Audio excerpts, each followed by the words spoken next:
Okay guys, so another saw Carnage video. I know you guys are kind of wondering what the hell is going on here, probably with all the saw stuff recently. No, I have not given up on the nitro hobby. It just hasn't, everything's just taken so long, so there's nothing for me to make videos about, rather than sit there rambling and ranting in front of the camera about nonsense. Anyhow, so what we got on the bench today is, I actually got this for free from a customer that didn't want it anymore. Is a 2019 Husqvarna 372 XP X-torq. Complaint, will not start. I wonder why it won't start. Let's see here. One second here. Let's see if I can get a shot. Oh boy, here. Let's see that piston.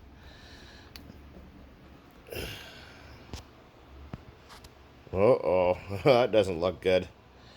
I think she might have been straight gassed. You better pay attention, you stupid tripod.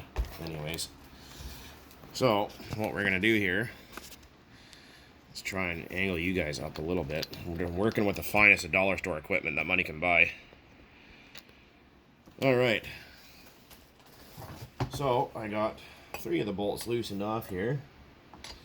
Let's see if I can get that 4th one to break loose. There we go. So I thought, well, I'll pull the top end on camera here just for you fine folks, since I know you guys like seeing blowing up motors or all that kind of nonsense. So what's going to happen with this guy is I'm just currently unscrewing cylinder head screws here. You're wondering. Crisscross pattern. Not that it really makes a whole lot of difference, but sometimes it does.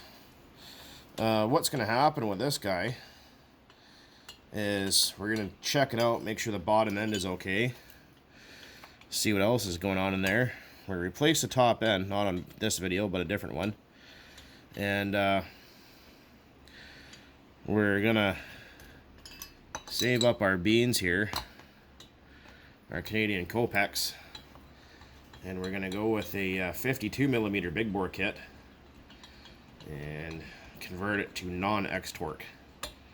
There's a lot of really great channels out there, like Bellhopper, if you guys watch him, if anyone out there, or Tin Man, or Buckin, Billy Ray there, all those kind of dudes. I'm sure I'm missing somebody there. I can't remember, but Hilltop Saw, or whatever he's called. Let's see what's we got in there. Oh, I did loosen the intake boot off, but that's just going to pop right up with the rest of it. That's alright. I think my spring of my thing there is kind of in the way. Oh, that boot's fucking... Oh, I should have taken that off first. Oh well. That boot's probably going to need to be replaced anyways, so not a big deal. Anyways, I'm going to pause while I do this. Okay, we're back. Right, let's have a look here, shall we? Here's our cylinder. I'm going to take that big heat reflector off. Let's have a look in there and see what we got. Oh boy, it's a pretty big piston in there.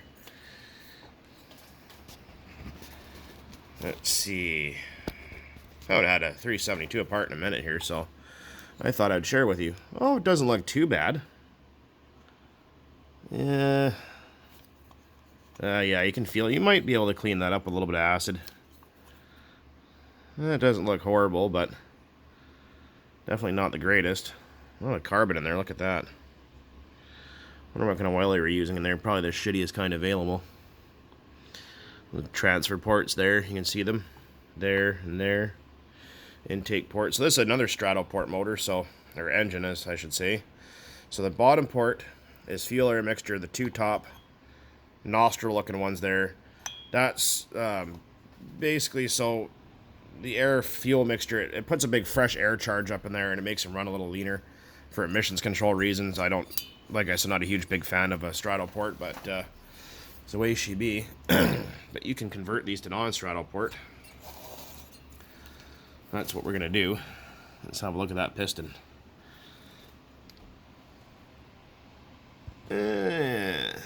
Pretty carboned up on top. Let's see that exhaust side. Oh boy.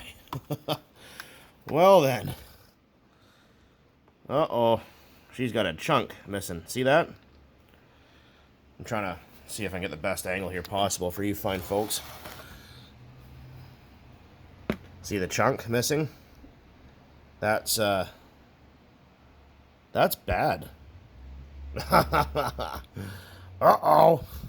I wonder if it punched the cases through. I don't see anything in the bottom end. I wonder if it went out the exhaust. Oh dear. We might have to split the cases on this guy.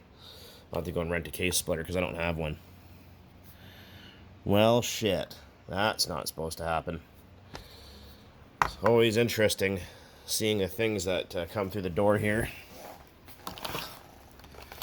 That's CR Machine, which is me. Not just the Bug 404, but my actual legit business name is CR Machine. Mostly just a hobby, but you know what I mean. Yeah, that's pretty bad. Look at all that silver on my fingers. Oh, it smells awful too. I don't know what the hell happened here. I mean, obviously maybe an over-rev situation. Maybe it got leaned out or something. I don't know. But the bottom end looks like it's okay. Like, it doesn't feel bad. That's fucked. Uh-oh. No wonder why it was free.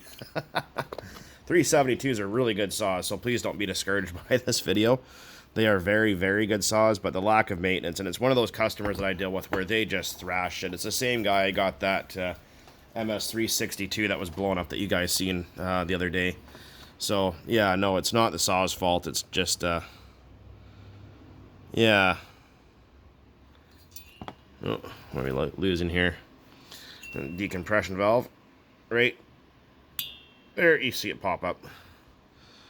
Yeah, that's really cakey flaky in there, boy. Let's have a look at that exhaust port. So another thing is a lot of people will mix really low quality oils, and I think I've specified that before, or mentioned it before.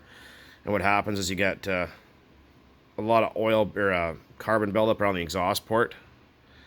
Inside here, you can kind of see it. And all that flaky shit. And what'll happen is it'll break off and it'll go between the piston and the cylinder and ruin it.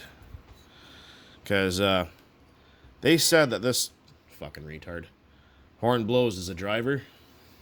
Anyways, sorry about that. A little bit of an ADD moment, but they said, oh yeah, the saw was running absolutely fine. It ran just, you know, just cherry as always.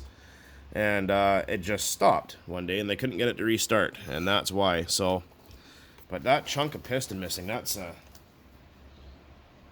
really weird. I don't know where it went because I don't see it in the bottom end anywhere. Like it's not, there's no holes in the crankcase, so it must have gone out the exhaust. Into the muffler, I'm assuming.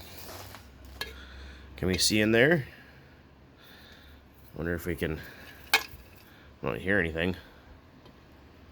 Yeah, I can't see there. Well, you guys can't see what I'm looking at, but yeah, you guys can imagine.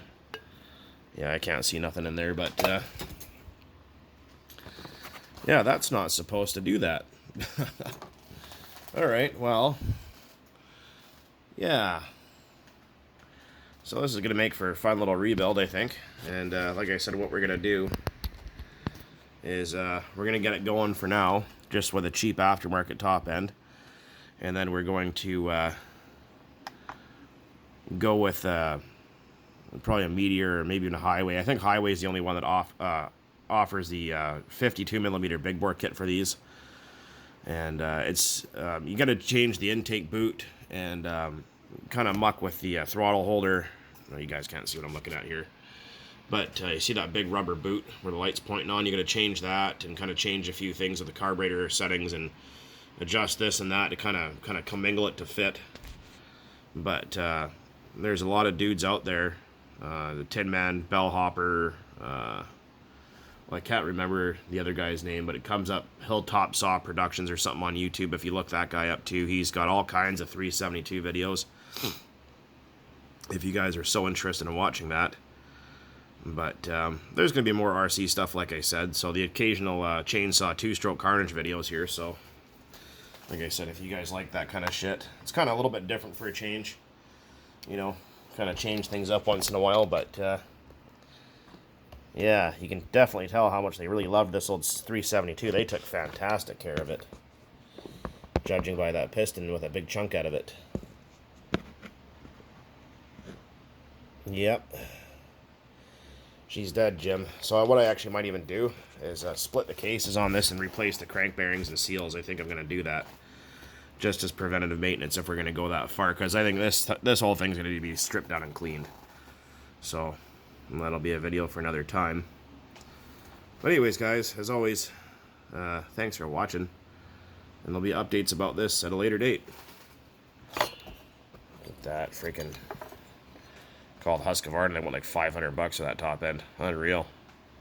Anyways, guys, cheers as always. Later.